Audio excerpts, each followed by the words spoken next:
Wild blackberries. One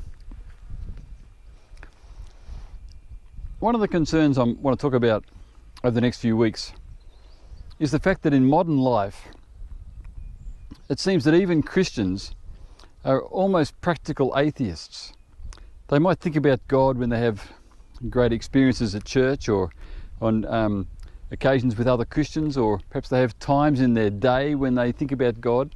But for regular, everyday life experiences, they aren't aware of God in their life. And so I want to talk about some practices that we can do that will increase our awareness of God, that will help us stop being atheists, become people who are God's people.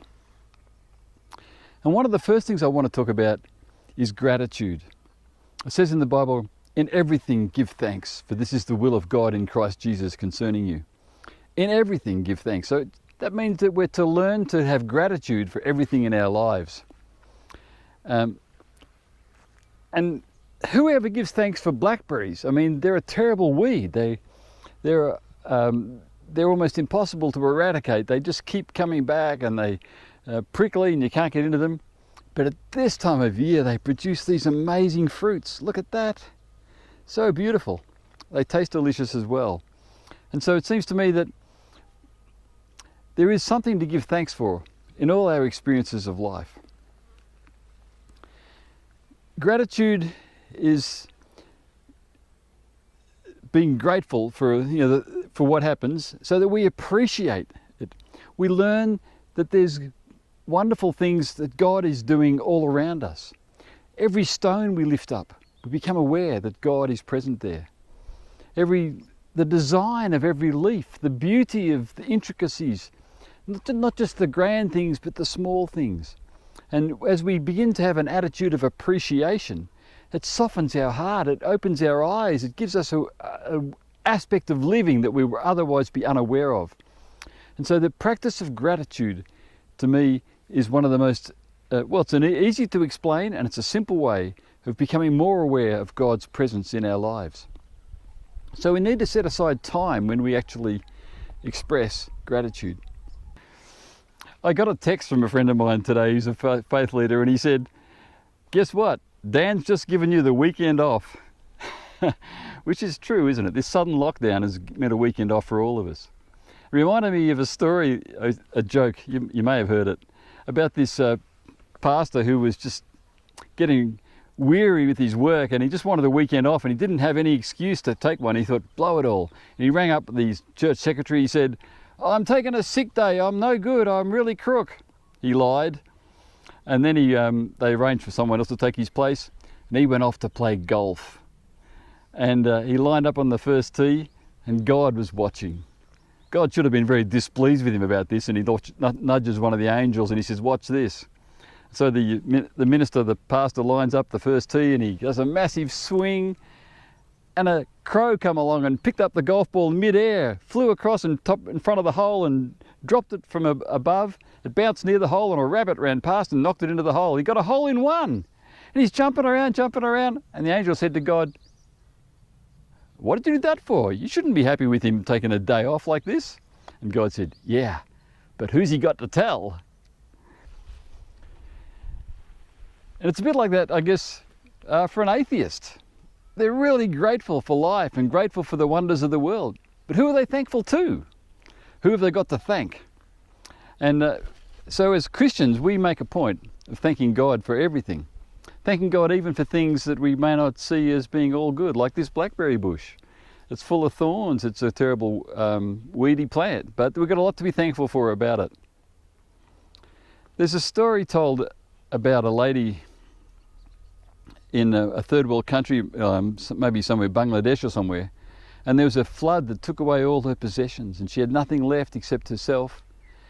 And she went to this place of refuge, and the only thing she was able to salvage of all her possessions, which were not very many possessions anyway, was a large white cloth.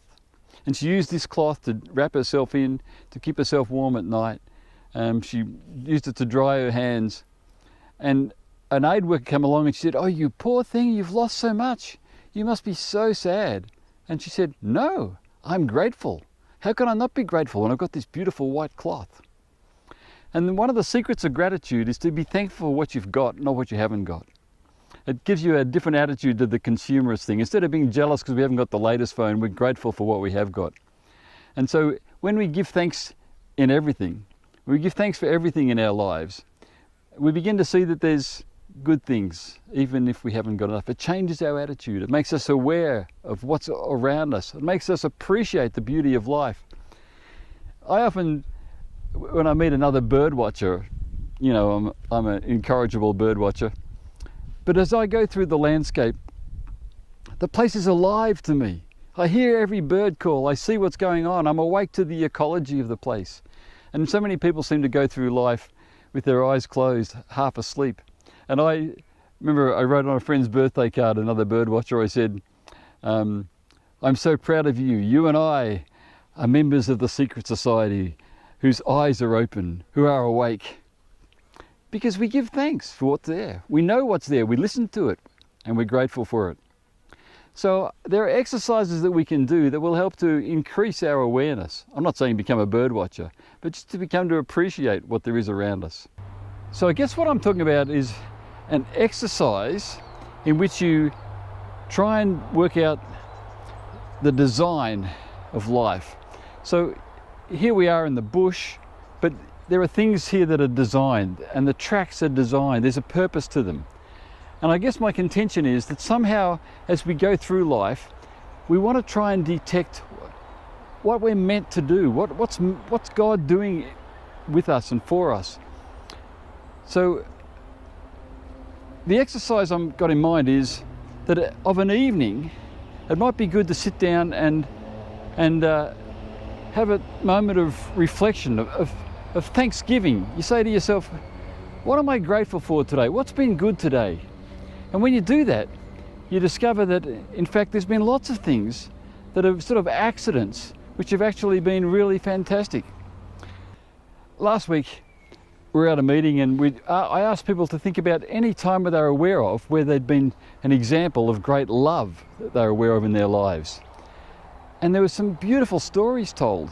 I wish I could share them with you, but that's probably not my place to share them. But unless we had that opportunity to stop and think and talk about it, you wouldn't get to name those things. You wouldn't get to recognize how wonderful people's actions of love had been towards them. So we need to make time when we actually sit and reflect and we actually say, yes, God did this for me. Yes, I am grateful for this. I'm grateful for all of life. And we find there is so much in life to be grateful for.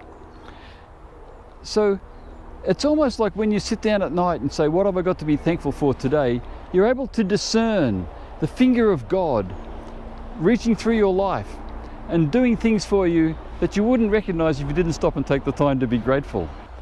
One of the things that stops us being aware of the good things that God is doing in our lives and being aware of God in our everyday lives is that we often want to be critical of others people. We often want to make judgments. We want to condemn. And the thing about sitting down and saying, what have I got to be thankful for today, is instead of picking out the bad things and naming the things that were done that were, less than honourable, we focus on the good. And we try and pick out the good that comes out of an event. We're giving up judgment. You don't have to judge anymore. Just be grateful. That's what's called grace. Thankful for the grace of life. You don't have to judge. It's a wonderful gift. Because I guess the highest form of gratitude is when you can be grateful for something when you aren't really sure what the meaning of it is, when it's something that might seem terrible, and yet you're able to pick out some good things in that circumstance. So for example, there might be some terrible accident, and yet you're able to find that there was good things that happened because of that, or good things that happened despite that, or good things that happened in that. I remember one time I was helping a couple who had had the terrible experience of losing a child in childbirth. And when we came back to it a year later, we stopped and we said, okay, we acknowledge how painful it was. We acknowledge how terrible it was. But looking back at it now, do you remember the people who were so amazing? Do you remember how the doctor, he stayed up for like 30 hours non-stop. Remember how the nurses were so incredible. Remember how the whole town community got around you and showered you with gifts and support at that time when life was crashing in on you. They showed acts of incredible love.